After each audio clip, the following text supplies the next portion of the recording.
All right, folks, here we are on a new site today. We're just framing this one. This is some sub work we're doing for a customer, but kind of give you a preview of what we got going here. So we got a little foundation here. It's just been poured. Hadn't even been backfilled, so it's going to be a little bit aggravating. Pretty bad muddy here, but we're going to frame this thing up. We'll kind of walk you through the steps of what we're doing, how we do it. But stick with us and we'll see how this goes today. We probably just going to need to pop a line 1/2 inch in, because them 2x8s are wider than the wall. That wall ain't but 7, and that 2x8's 7 1/4. So we'll probably just have to pop the 1/2 inch in. Instead of popping the back side of the board, we'll have to pop the front side. But and then we'll take it one of them 100-foot tapes and pull the width of it. Then we'll pull our square on it. I just pull in a 1/2 inch, Mario, because that way it'll set the sheath and flush with the foundation. So say I'd pop this one, and then I'd pull that one with that 100-foot tape, or your 30-foot tape probably pull it. No, it's more than 30, because it's like 30. It's like 32 wide. I think it's 32 by 40.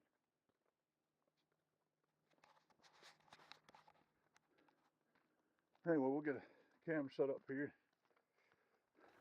Try to set it in a place where we can see a good bit of it happening.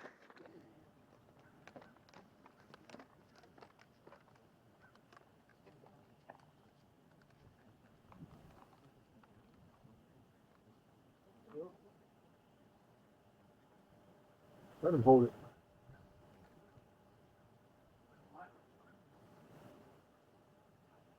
Right. Okay, so what we're doing here is we're just we popped the line down that front, that side wall right there, and we use that mark to measure over and get our width of our other side wall. And then we see Seth marking that corner right there, and we use that to pull the hypotenuse across, and then we use that mark to get our overall length. And then we come back from this side and use that hypotenuse mark that we marked on the far end to get the length here. And then you check that square from corner to corner and make sure all your both quarters are reading the same to your corner of your chalk lines, and if they are, you know you're square, and then you can start the framing process. And here the guys are, after that's been done, they're laying the seal plates, and Seth and I are setting up the laser to start checking the girder pocket heights and the pier heights, making sure everything's close there, and how much blocking we'll need to put on under them. We had them pour these girder pockets and piers down lower than the top of the foundation wall, so we could set our girders down low, so we didn't have to cut all of our 2x10s into the girders and hang them. This way our floor joist can just simply set on top of the girders, and you'll see that here in a moment.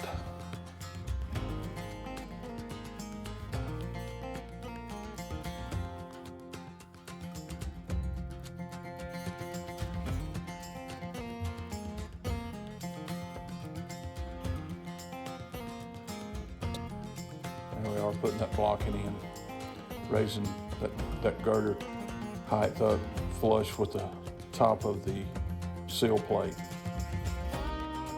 Now here we are starting to put the band on. And what we did on this band beam, we're going to double this band. The one on this far end, you can kind of notice it's set in 1.5 inches, so we can just nail straight through into our floor joist as we start to set them, instead of having to toenail them. And then we'll go back and put that double on once all the floor joists are in. But there you can see us putting in the girders, and you can see how they're cut.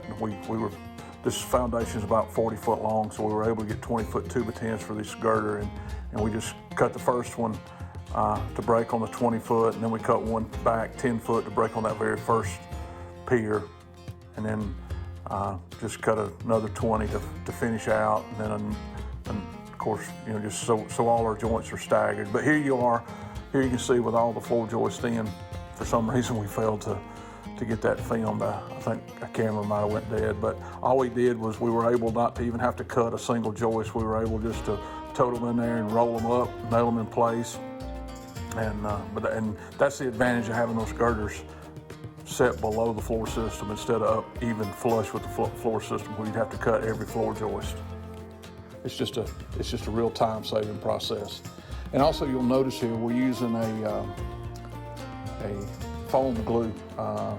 It's actually made in the Vantech glue, floor glue. It's just almost like spray foam, but it's a subfloor glue. And guys, if you're in the business and you're not using this glue, I would highly recommend it. Number one, the adhesion is incredible, but number two, it is just so much easier than trying to squeeze out an old, subfloor glue, the traditional, liquid nail type subfloor glue.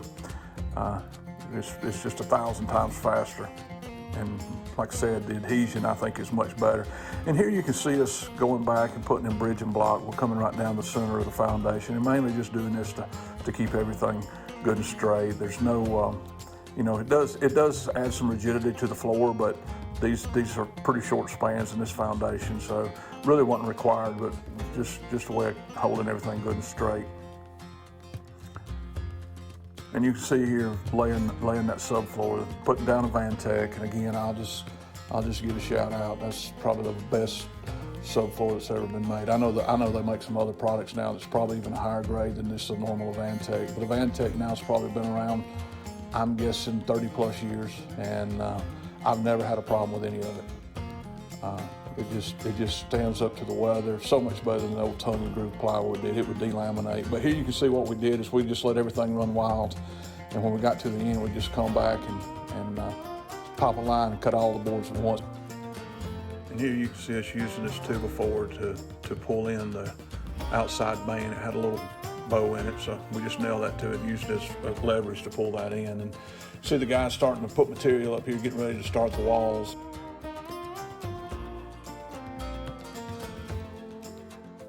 You notice here we're stacking all our plate material up here. And what we do is we stack it all up even.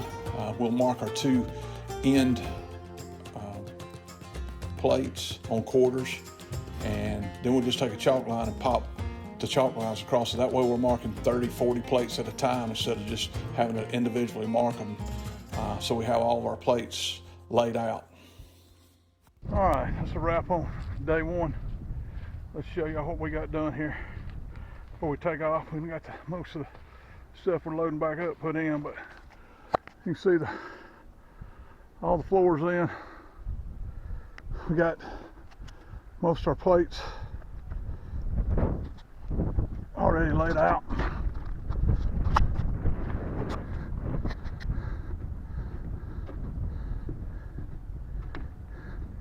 See here,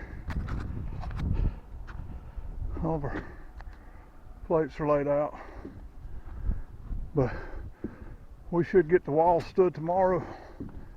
Hopefully get the walls stood tomorrow. Hopefully be ready to set trusses on day 3. Stay tuned. We'll be back here tomorrow. All right, we're back here this morning, getting a little bit of a late start. I had a doctor's appointment today, so we're fixing to get back at it. We'll let y'all start. We're gonna start standing some walls, so hopefully we can get some good footage of that. Get going. Mario, what you laughing at? Huh? And here the guys are starting to assemble those walls. And the way we do those plates, the only thing we have to do once we've got those lines popped across them for our layouts is go back and drop our doors and windows in and our corners and T's in the wall. And that's what the guys are doing there. And there you can see us in the background. I'm with the builder there doing, we're popping all the lines for the walls.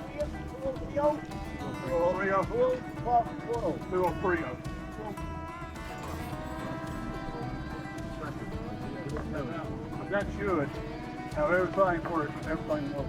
The only thing we have to do. Now you can see that we're putting the sheathing on.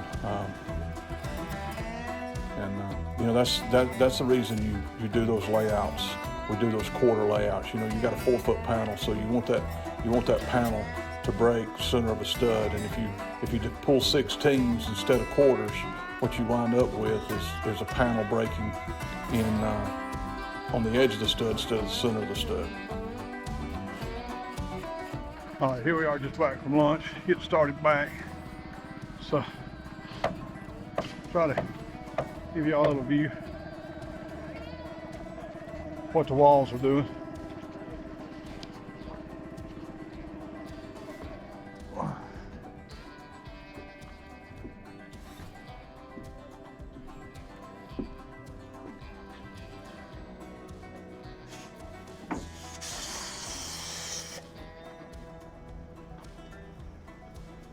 Échalo.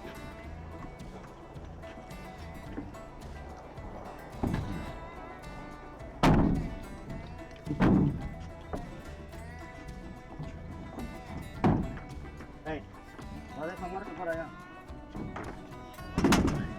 Yeah. You got these living cut out. It's about laying over that OSB, kind of like a little. Oh yeah, yeah, yeah, Take that back. yeah. I'm gonna make him wait for Monday, Jane. Okay. Today's Thursday. If it's raining tomorrow, I mean we might start setting trusses tomorrow. She ain't gonna be ready to go. No. Wait, tell me Monday morning. I'll get that way tomorrow. You tell me what if she needs it. Yeah. Okay.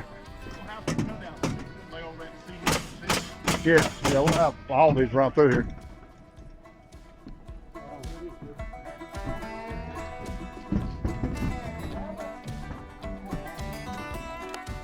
Here you can see the guys continuing to put these walls together.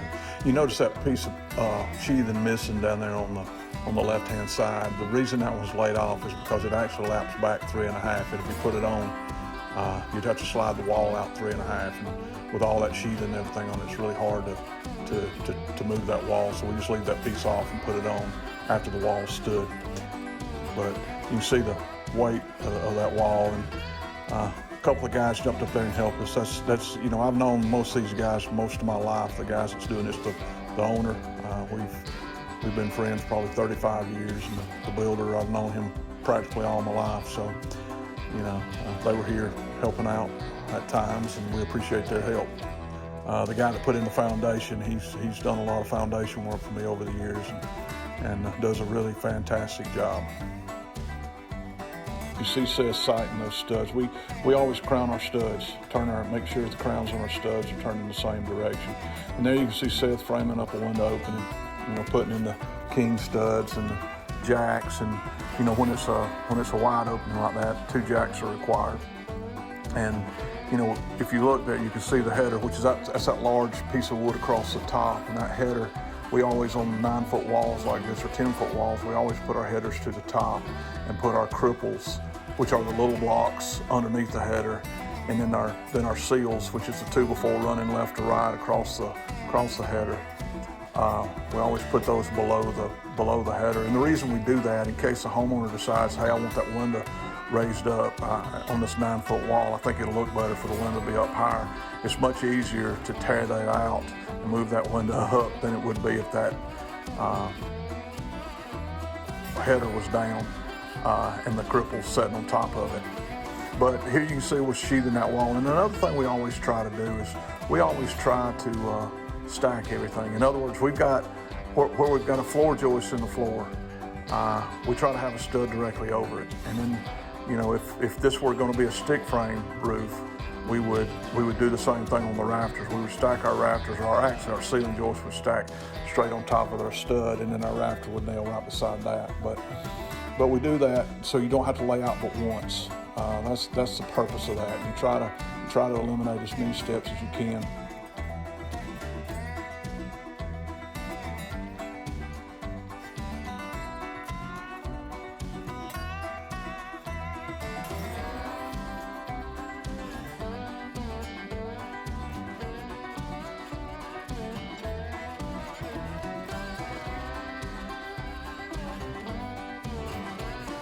But here you can see us raising the wall, and you notice that we do this wall in 2 pieces. That's because it would be too heavy for the 4 of us to lift. And those blocks we nailed on the side are simply to keep us from pushing that wall off the foundation as we go to stand it. It's very easy to shove those things off the wall, and when they start, you can't stop them. You just got to let them go, and they'll tear the wall all to pieces and possibly drag somebody off with it.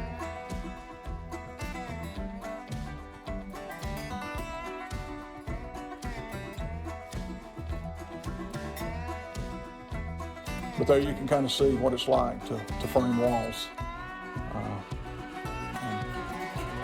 That's a good looking wall, if I say so myself. Really looks good and square and straight. All right, we'll show you what we got done today. Not as much as we hoped, but I kind of had a short day, so. But see, this is day number 2.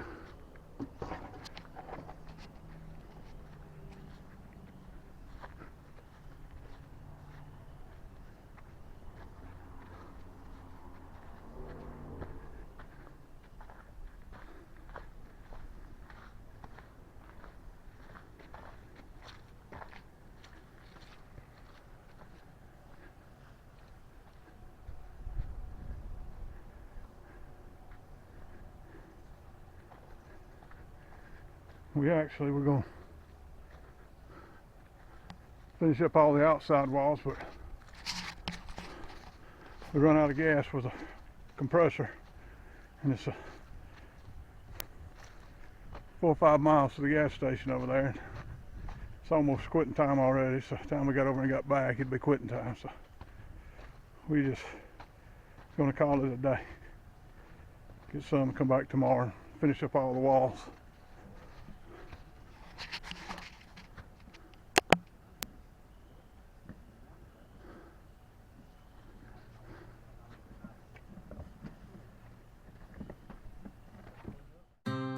There you can see it with the interior walls, all the walls framed up and braced, ready for trusses. We didn't film any of that interior footage. We tried a new filming technique that didn't work out, but we hope you enjoy these videos, and if you do, we hope you'll like and subscribe, and leave us a comment. We'd love to hear from you. Thanks for watching.